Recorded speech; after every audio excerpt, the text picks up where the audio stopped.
Nos encomendamos pues a Dios, en nombre del Padre, del Hijo y del Espíritu Santo. Amén. Te damos gracias, Señor, por este día, gracias por la semana que estamos casi concluyendo en los días hábiles. Gracias por el descanso nocturno, gracias por la oportunidad de poder servirte. Hoy especialmente te pedimos nos concedas tener un corazón compasivo para el trato siempre para con los hermanos. Concédenos ubicar que no podemos ser los jueces de nadie, así como solamente reconocemos en ti a nuestro juez misericordioso.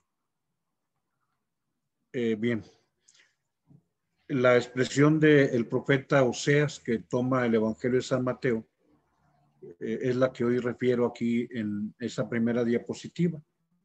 Vayan y aprendan lo que significa misericordia, quiero que no sacrificios. Y hablemos un poquito sobre ese convertirnos en jueces de los demás y saber que Jesús, aunque es nuestro juez, es un juez misericordioso y esperamos que un día cuando estemos ante Él, recibir la manifestación de su misericordia, más allá de cualquier efecto de lo que hayamos hecho o hayamos dejado de hacer durante la vida. Y saber que mientras que Él estuvo en el mundo, más que Él ser un juez, Él se convirtió en el reo, digamos, en el culpable o en el que es acusado. No es el acusador, sino el encausado dentro del proceso que Él vivió en la tierra. Pongo estas dos imágenes, donde la imagen religiosa de Cristo crucificado y la Biblia, ante la cual también juran algunos primeros ministros y algunos magistrados, manifiestan ser justos como Cristo es justo y misericordioso como Él es misericordioso. Y lo ponen en la sala de los tribunales, como está en la fotografía de arriba, como diciendo los jueces, nosotros vamos a ser como Él es, alguien que hace las cosas bien. Cuando en realidad Él no estuvo en la parte de arriba del tribunal, sino en la parte de abajo. O sea, Él no fue el que juzgó aquí en la tierra, sino Él fue quien fue juzgado. Pidamos pues a Dios que nos conceda vivir la caridad y la justicia. Adelante, vamos al texto del Evangelio. Que el Señor esté con ustedes y con tu espíritu. Proclamación del Santo Evangelio según San Mateo. Gloria a ti, Señor Jesús.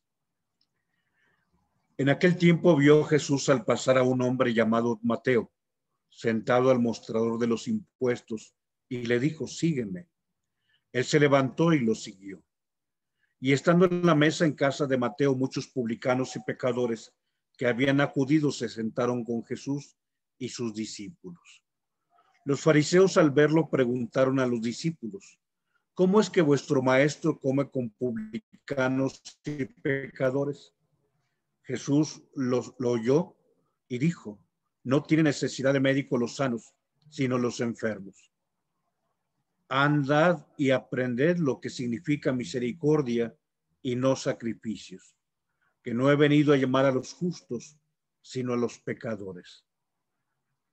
Palabra del Señor. Gloria a ti, Señor Jesús. Bien, estamos en el capítulo 9 de San Mateo. El día de ayer vimos los primeros 8 versículos del capítulo 9 con la curación de aquel paralítico que fue presentado entre 4 amigos. Y hoy la lectura continua del Evangelio nos presenta esta escena donde Mateo es llamado para seguir a Cristo. Hablemos sobre lo que significa la recuperación de quien pudiera ser juzgado como pecador, como es el juicio que emiten aquellos que ven a Jesús sentado con Mateo y con los publicanos y pecadores. Adelante. Escribía Paul Claudel, un pensador cristiano de finales del siglo XIX, sobre lo que Dios encuentra en nosotros, que está ahí siempre y que Dios percibe siempre en la persona. O sea, tú puedes ver a alguien y juzgarlo, pero dentro de lo que significa su corazón, en el interior de esa persona habrá siempre un elemento que anhela estar con Dios, que anhela una vida distinta. Y Dios es quien sabe que existe esto en el corazón de las personas.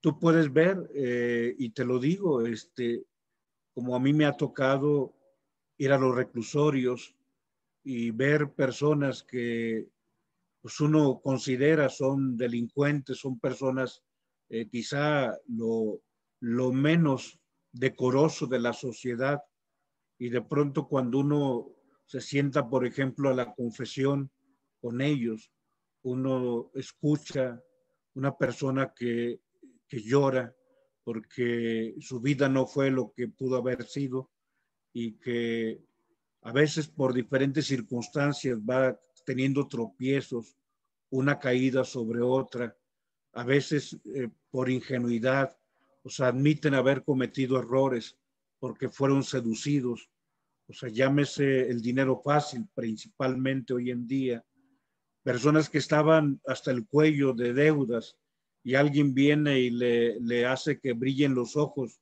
cuando le dice que basta con una entrega para que entonces tenga el dinero suficiente como para poder sobreponerse a todo el endeudamiento que tiene.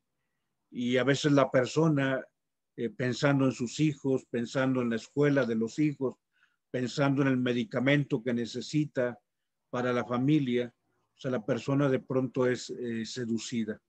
Hay tantas historias de personas que están a veces juzgadas por la sociedad, pero que tienen el anhelo de ser distintos. Dice Paul Claudel que en el avaro más roñoso, o sea, aquel hombre egoísta, el menos generoso, el que menos comparte, en lo más profundo de una prostituta, de una persona que se prostituye, una persona que ha convertido en mercancía el templo de Dios, y si en lo más profundo de un borracho, de alguien que está alcoholizado, de alguien que incluso alcoholizado ya no tiene familia, si hay un alma inmortal santamente ocupada en respirar, excluida de día, practica la adoración nocturna. Hay siempre algo en el interior del hombre y Dios lo conoce. Adelante, hoy el Evangelio nos presenta con quién se junta Jesús, con quién come el Señor. Dice que estando en la mesa en casa de Mateo, muchos publicanos y pecadores que habían acudido se sentaron con él y con sus discípulos. Y vienen entonces los jueces. Vienen entonces aquellos que ven lo exterior. Vienen los fariseos y al verlo preguntan, ¿cómo es que su maestro come con publicanos y con pecadores? Y viene el juicio de cualquiera de nosotros sobre lo que nosotros alcanzamos a ver. Saber, bueno, que el Señor Jesús nunca hizo distingos, y ese es el rasgo más típico y más garantizado de lo que el Señor realiza: comer con los marginados, comer con aquellos que creaban escándalo y bueno, que molesta, incomoda a los que aparentemente somos virtuosos. Hay muchos textos refiriendo este aspecto en la vida del Señor.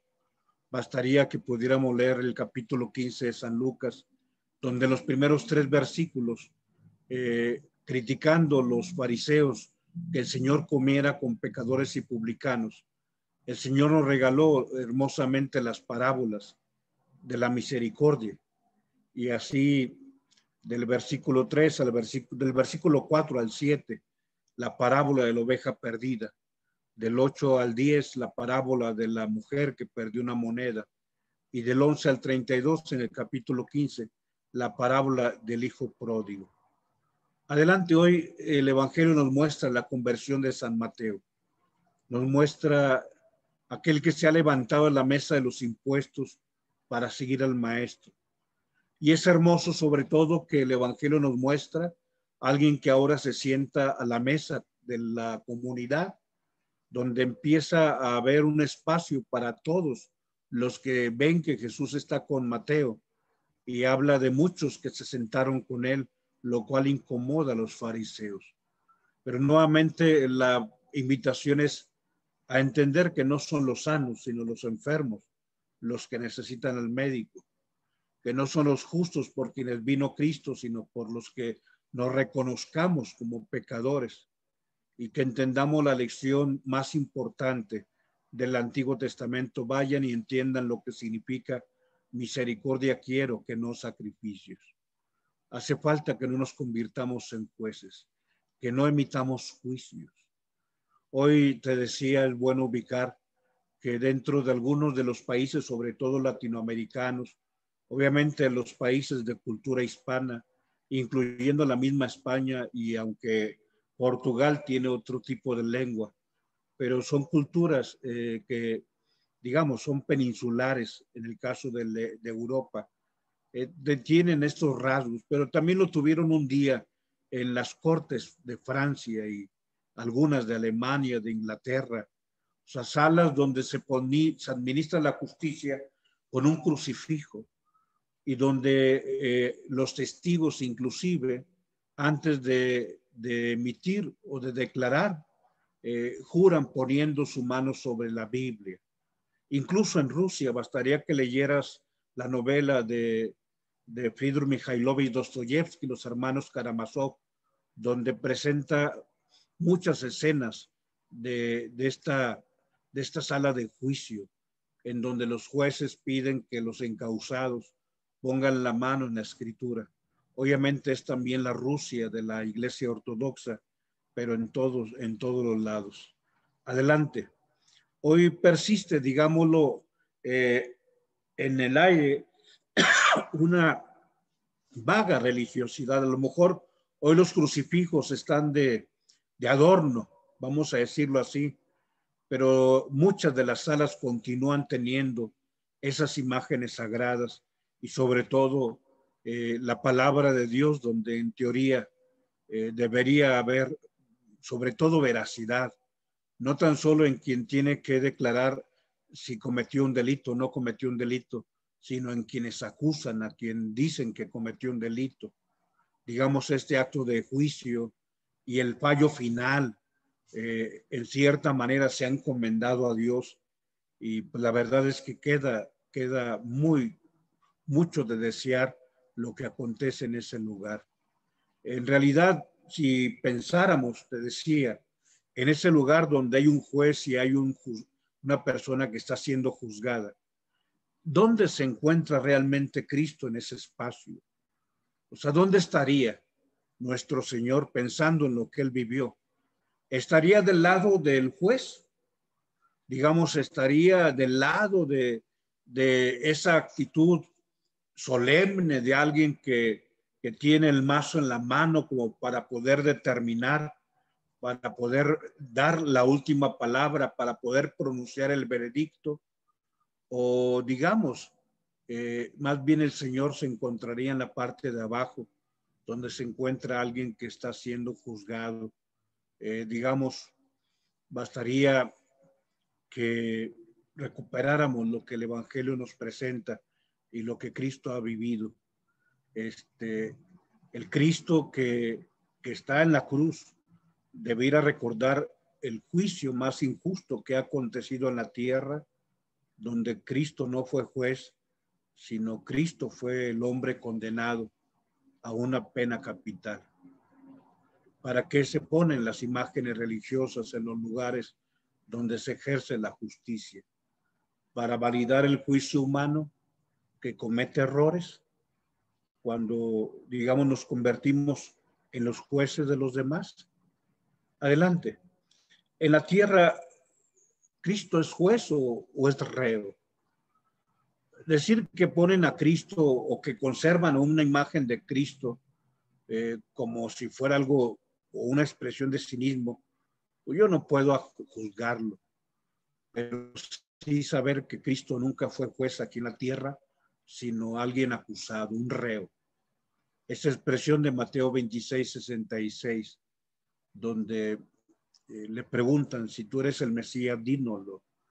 Y el Señor dice, sí, y desde ahora verán al Hijo del Hombre venir sobre los ángeles y le dicen, reo es de muerte. Es alguien que está acusado. Cristo se encuentra en el banquillo de los acusados. Y bueno, Cristo siempre se pone del lado del reo. Cristo se pone del lado del acusado, sea quien sea. Él no actúa como juez. Digamos, no está contra la justicia humana. No está ni en contra ni a favor. Cristo está por encima. ¿Qué ocurrió cuando un día le pidieron que emitiera un juicio? ¿Te acuerdas? Adelante. Le llevan una mujer sorprendida en flagrante adulterio. Y el Señor, a aquellos que le piden, ¿tú qué dices? Pues haga tu veredicto, maestro. Esta mujer ha sido sorprendida en flagrante adulterio. De acuerdo a nuestra ley debe morir, de acuerdo a la ley de Moisés. A ver, ¿tú qué consideras? ¿Tú qué dices? Y el Señor dice, aquel de ustedes que no tenga pecado, que tire la primera piedra. Querían que él fuera juez y él se niega a dictar sentencia. Él no juzga. Simple y sencillamente a aquellos que acusan les recuerda que también tienen fragilidades, que también pueden ser acusados, y los invita a no ser jueces de los demás, sino que cada uno se juzgue a sí mismo. Cristo pues está sobre cualquier justicia humana y a la vez él ha querido estar por debajo de ella. Él ha sido sometido a la ley humana, indefenso y desarmado como aquella vez ante el Sanedrín. Y sobre todo cuando él mismo nos dice, estuve en la cárcel y me fueron a ver. Cristo se manifiesta como alguien que no juzga. Adelante, la pregunta sería, ¿quién de nosotros no ha juzgado a nuestro propio hermano? Nuestra meditación no terminará sin antes evocar una escena. Digamos, muy probablemente que tuvo lugar en la noche, el mismo día en que Jesús salió en defensa de la mujer adúltera. Que tire la primera piedra contra ella quien no tenga pecado, quien nunca haya adulterado en su corazón.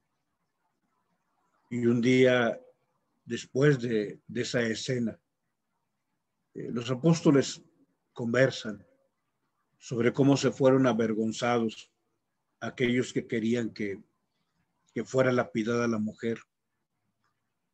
Y el Señor posiblemente les diga lo mismo que le dijo a los fariseos. Cualquiera de ustedes tire la primera piedra contra los jueces si nunca ha pretendido ser juez de sus hermanos.